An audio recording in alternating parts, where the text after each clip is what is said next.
In this video, I'm going to be guiding you through Chapter 4.4, Supply Side Policy. In this section, we'll be looking at the definitions of supply side policy and its measures. Supply side policies are the long-term measures to increase the productive capacity of the economy. Its aim is to increase the aggregate supply or the supply of all goods and services within the economy. This is to increase the quantity and quality of resources and raises efficiency within the country. And if we are to use a PPC diagram, this will shift the curve to the right. So our first measure is education and training. The whole point of this is to increase the skills of workers within the economy. The increased productivity of labor will increase its output and reduce its costs. The quality of the output will also be elevated, and this allows firms to expand even further long term. Spending money on the infrastructure of the economy will raise its quality of its infrastructure and systems.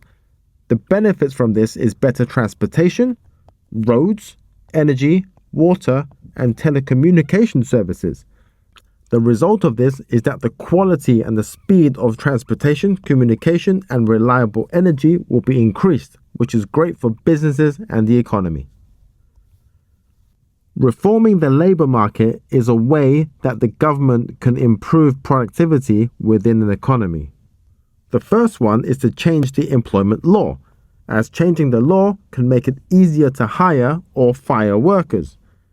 This makes it significantly easier to adjust the supply of labor in changing market conditions.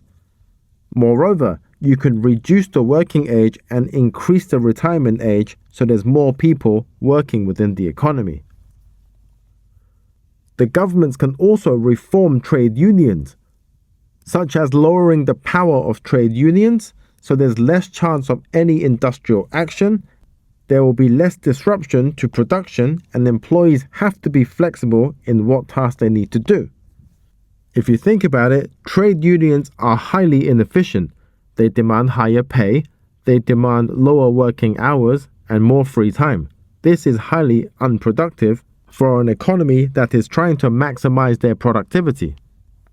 And lastly, the national minimum wage, as they can remove this entirely. This makes recruiting employees significantly easier, as it is not illegal to pay anyone below minimum wage.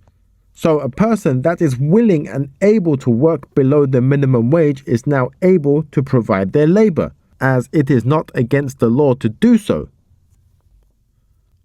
Deregulation will also increase aggregate supply by removing rules and regulations that have been enforced by laws. This removes barriers to entry to markets for firms. This also reduces the cost of complying with rules and regulations, saving precious time and resources for the firms. And overall, this increases efficiency within the economy. Another measure of supply-side policy is to lower direct tax and incentivize people to work and firms to invest. So what lower tax does is that people will have higher disposable incomes, which increases the quantity of labor. So if you combine this with cutting the unemployment benefits for unemployed people, this is a very powerful incentive for people to work. Cutting corporate tax will also give incentives for the businesses to invest. So greater investments means greater profits, and therefore this will result in further expansion of firms, increasing aggregate supply. And our final measure is privatization.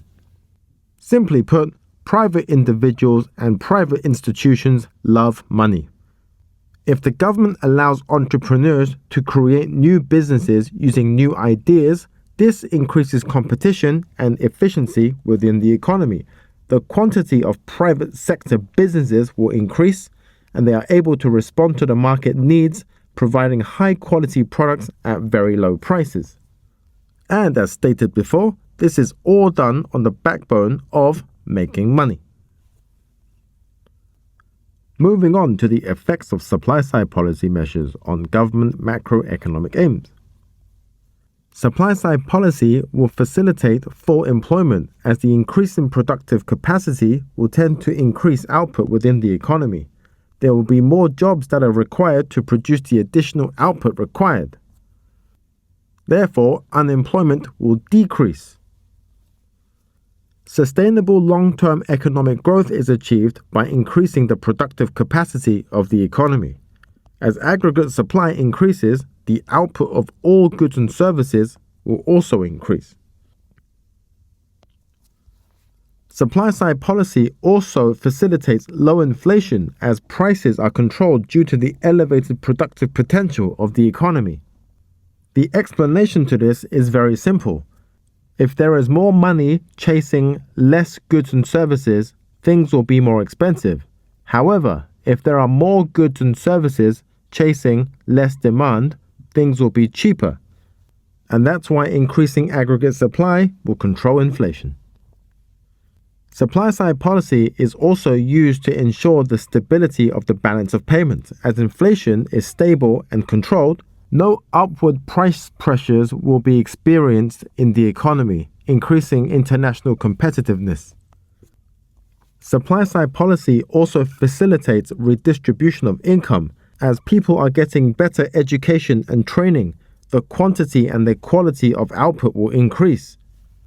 This makes these people significantly more employable, and along with greater work incentives, this will benefit the low income.